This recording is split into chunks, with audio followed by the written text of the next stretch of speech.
और इसको लेकर के ये कहा जा सकता है अभूतपूर्व, अकल्पनीय, अविश्वसनीय सातवां स्थापना दिवस है।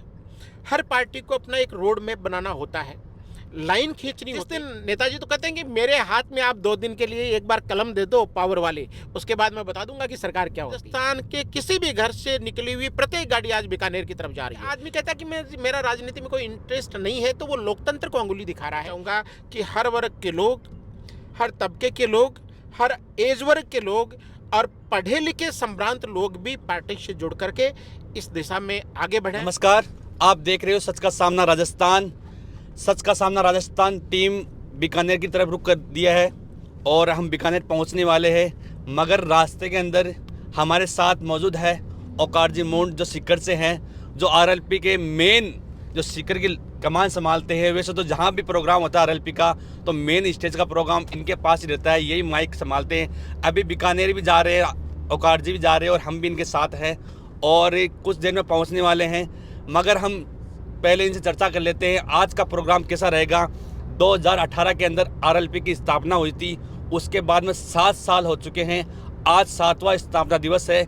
इसके मौके पर पूरे राजस्थान भर से लगातार युवा सोशल मीडिया पर एक्टिव है और भारी संख्या में लोगों का आना है जाना है। और ये जो ट्विटर है उसके ऊपर 14 नंबर ट्रेडिंग कर रहा है अभी, जो आरएलपी का राष्ट्रीय लोकतंत्र पार्टी 14 नंबर ट्रेडिंग रहा पूरे इंडिया के अंदर। और ये बता दूं कि सोशल मीडिया लगातार, जैसे युवाओं में इतना जोश है बेनीवाल जी के नाम पे, पूछो मत। जो भी पोस्ट लगा देना बेनीवाल जी के नाम पर वो तुरंत वायरल हो रही है। और अब हमारे साथ है औकार जी मुंड। सर, आज का प्रोग्राम बहुत शानदार रहेगा क्योंकि लोगों, जैसे युवा लोग लगातार उत्साहित है और लगातार सोशल मीडिया पे एक्टिव, हर गांव से ऑटोमेटिक गाड़ियां कर रहे हैं, अपने आप हिसाब से आ रहे हैं, सारा व्यवस्था चल रही है। जी बिल्कुल इमरान जी, सबसे पहले तो मैं सच का सामना के माध्यम से आपको और पूरे प्रदेशवासियों को जनमन की पार्टी राष्ट्रीय लोकतांत्रिक पार्टी के 7वें स्थापना दिवस की बहुत बहुत शुभकामनाएं देना चाहूँगा। ये पार्टी एक ऐसे विजनरी पर्सन द्वारा स्थापित की गई पार्टी है जो बुजुर्गों का आशीर्वाद लेकर के, युवाओं को साथ लेकर के और मुद्दों की बात लेकर के राजनीति करता है। आज बीकानेर मुख्यालय पर आरएलपी का 7वां स्थापना दिवस आयोजित हो रहा है और इसको लेकर के ये कहा जा सकता है अभूतपूर्व, अकल्पनीय, अविश्वसनीय। लोगों के सारे अनुमान हैं वो धराशायी रह जाएंगे और जैसा कि कहते हैं कि भूतो न भविष्यति, जैसा आज तक कभी नहीं हुआ है ऐसी आरएलपी की रैली होगी। मैं तो शुरू से ही आदरणीय भाई साहब हनुमान जी बेनीवाल से जुड़ा हुआ हूँ। उनकी नागौर हुंकार रैली, बाड़मेर हुंकार रैली, बीकानेर हुंकार रैली, सीकर हुंकार रैली और बाद में अंतिम जयपुर हुंकार रैली, जहां हमने आरएलपी की स्थापना की थी, हर रैली का एक एक क्षण का मैं साक्षी रहा हूं। भाई साहब के मन में चल रहे बड़े विजन, छोटे मोटे द्वंद्व, सबका साक्षी रहा हूं। लेकिन आज जिस तरह से राजस्थान के घर घर से साधन निकले हैं, घर घर से लोग निकले हैं, उसे देख करके ये लग रहा है कि आज की बीकानेर रैली से सिर्फ राजस्थान की राजनीति नहीं, हिंदुस्तान की राजनीति में एक बड़ी हलचल होने वाली है। बिल्कुल आपने सही कहा कि राजस्थान से घर घर से हर व्यक्ति, हर युवा, कोई पार्टी नहीं है, सिर्फ बेनीवाल जी के नाम पे आ रहे हैं कि बेनीवाल जी वहाँ 7वां स्थापना दिवस मनाने जा रहे हैं। पार्टी 7वां स्थापना दिवस मना रही है। युवा लोग, बुजुर्ग लोग, हमने कल सोशल मीडिया पे देखा, जो बुजुर्ग है लगातार जब से बेनीवाल जी ने पार्टी की स्थापना की तब से लगे हुए हैं। उन्होंने कहा कि हमें 7 साल हो गई है पार्टी के लिए, हम काम कर रहे हैं। जैसे दूर दूर से वहाँ बीकानेर पहुँच चुके, रात को ही पहुँच चुके कई युवा, कई बुजुर्ग तो, और अब युवाओं के लगातार भारी तादाद में यहाँ पर लोग आ रहे हैं। सर, ये 7वां स्थापना दिवस है, इसके अंदर 7 संकल्प क्या रहेंगे आपके पार्टी के? जब बेनीवाल जी ने कहा कि इसके अंदर 7 संकल्प रहेंगे, जनता के लिए 7 क्या मायने रहेंगे, क्या मुद्दे रहेंगे और आपकी पार्टी के लिए क्या रहेंगे? देखिए, शुरू से ही राष्ट्रीय लोकतांत्रिक पार्टी मुद्दा आधारित पार्टी रही है।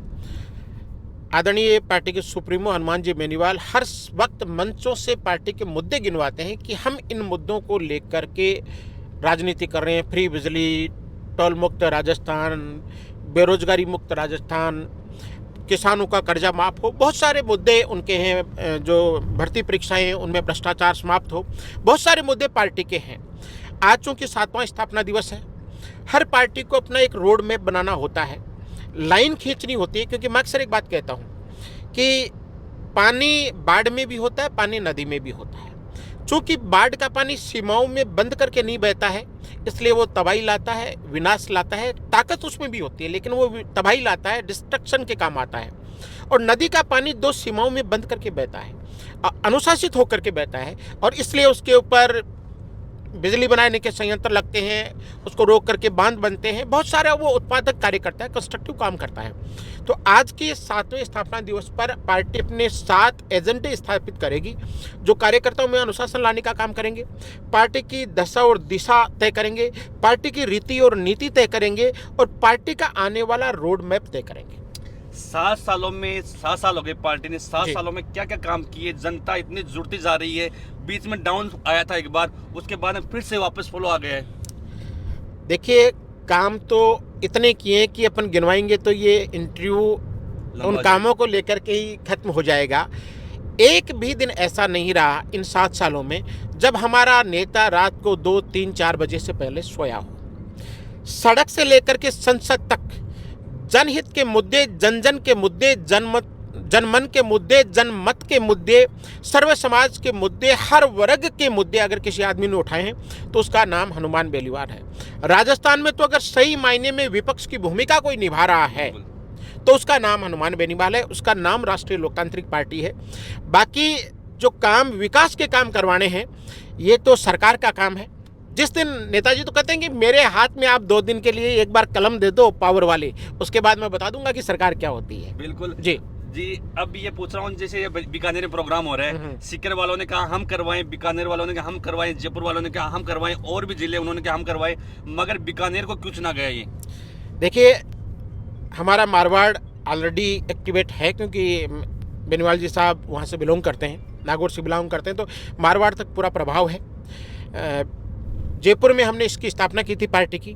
अभी शेखावाटी और बीकानेर का चल रहा था कि स्थापना दिवस शेखावाटी में मनाएं, बीकानेर में मनाएं, लेकिन चूंकि शेखावाटी को हमने इस बार जो तेजा दशमी थी 2 सितंबर को, तेजा सप्ताह, 1 सप्ताह तक हमने शेखावाटी में, आपने देखा होगा कि बैक टू बैक कार्यक्रम करें।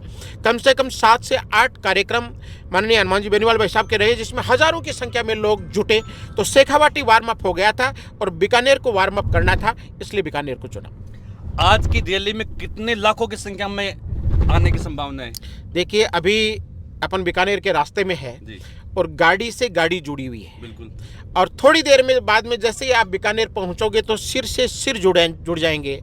और अनुमान ये लगाया जा रहा है कि जो भीड़ लोगों ने नागौर किसान हुंकार महारैली में, बाड़मेर किसान हुंकार महारैली में, बीकानेर किसान हुंकार महारैली में, सीकर किसान हुंकार महारैली में और जयपुर किसान हुंकार महारैली और पार्टी के स्थापना के कार्यक्रम में देखी थी, उससे लगभग 2 गुनी संख्या आज की बीकानेर रैली में रहेगी। जैसा कि अभी साथियों से बात हुई थी बीकानेर, तो उन्होंने कहा कि बीकानेर की जो किसान हुंकार रैली हुई थी उतनी संख्या तो अभी से आ चुकी है, और अभी तो पूरे प्रदेश से, रास्ते से साथियों के समाचार आ रहे हैं कि लग रहा है कि राजस्थान के किसी भी घर से निकली हुई प्रत्येक गाड़ी आज बीकानेर की तरफ जा रही है।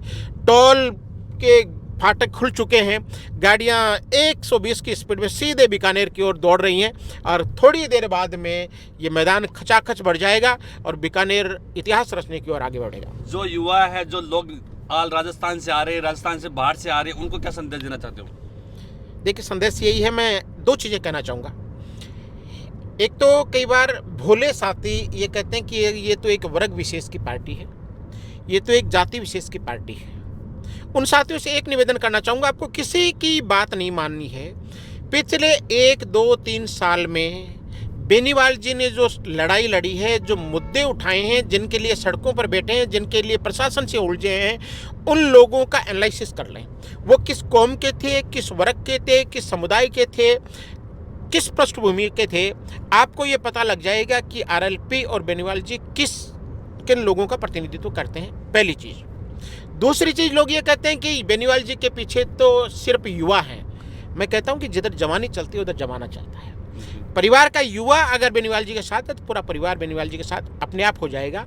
हमारे बुजुर्गों का आशीर्वाद लेकर के युवा सामने आते हैं और बुजुर्ग कहते हैं कि बेटा हम घर संभालेंगे, आप बेनीवाल जी के साथ लगो। तीसरी चीज़ मैं ये कहना चाहूँगा कि पढ़े लिखे लोगों को इनका अब साथ देना चाहिए, क्योंकि अन्याय को सहना ही पर्याप्त नहीं है, अन्याय को चुपचाप देखना भी अपने आप में अन्याय का भागीदार बनने जैसा ही है। इसलिए पढ़े लिखे लोग मजबूती से के साथ जब नहीं खड़े होंगे तो उसके बाद में अनपढ़ लोग, अलग तरह के लोग हमारे ऊपर शासन करने लग जाएंगे। और चूंकि भारत एक लोकतांत्रिक देश है, इसमें अगर कोई आदमी कहता है कि मेरा राजनीति में कोई इंटरेस्ट नहीं है, तो वो लोकतंत्र को अंगुली दिखा रहा है, उस देश के संविधान को। क्योंकि लोकतांत्रिक देश है, इसलिए हमें स्वीकार करना पड़ेगा कि यहाँ तो आपकी नौकरी सरकार लगाएगी, आपका व्यापार सरकार चलाएगी, आपका सिस्टम सरकार चलाएगी। आप खेत में मेहनत कर सकते हो, अन्न उपजा सकते हो, अन्न का पैसा क्या मिलेगा, उसका मूल्य क्या मिलेगा, ये सरकार ही तय करेगी। इसलिए सरकारों में हिस्सेदारी होना बहुत ज़रूरी है और समझदार, पढ़े लिखे, संभ्रांत लोगों की हिस्सेदारी होना ज़रूरी है। इसलिए मैं निवेदन करना चाहूँगा कि हर वर्ग के लोग, हर तबके के लोग, हर एज वर्ग के लोग और पढ़े लिखे संभ्रांत लोग भी पार्टी से जुड़ करके इस दिशा में आगे बढ़ें। राजस्थान में तीसरे विकल्प की बहुत सख्त ज़रूरत है। कांग्रेस और भाजपा से लोग त्राहिमाम की स्थिति में पहुंच चुके हैं। दोनों एक ही थैले के चट्टे बट्टे हैं, एक सांपनाथ, दूसरा नागनाथ, तो तीसरा अब शिवजी को यूं अवतार के रूप में आरएलपी को देखना चाहिए। बिल्कुल, ये थे हमारे साथ ओंकार जी मुंडे, सीकर से थे। हम बीकानेर पहुंचने वाले हैं और ये थी आज की जो संपूर्ण जो आज स्थापना दिवस मनाने जा रहे हैं आरएलपी का, उसके लिए वहां से हम अपडेट आपको देंगे। आज की जानकारी हमने दे दी है, आगे की जो भी अपडेट होगी आपको बीकानेर ये टीम पहुंच रही है, सच का सामना राजस्थान। और आप लगातार ये वीडियो शेयर करते रहिए, जितने भी युवा है ज़्यादा से ज़्यादा संख्या में वहाँ पहुँचे, क्योंकि इनकी भी यही मांग है कि ज़्यादा संख्या में पहुँचने वाले। आज तक जितनी भी उखाड़ रैलियाँ हुई है उन सबको उनसे डबल दोगुनी यहाँ पर भीड़ होने की संभावना है। लगातार देखते रहिए सच का सामना राजस्थान। जय हिंद, जय भारत।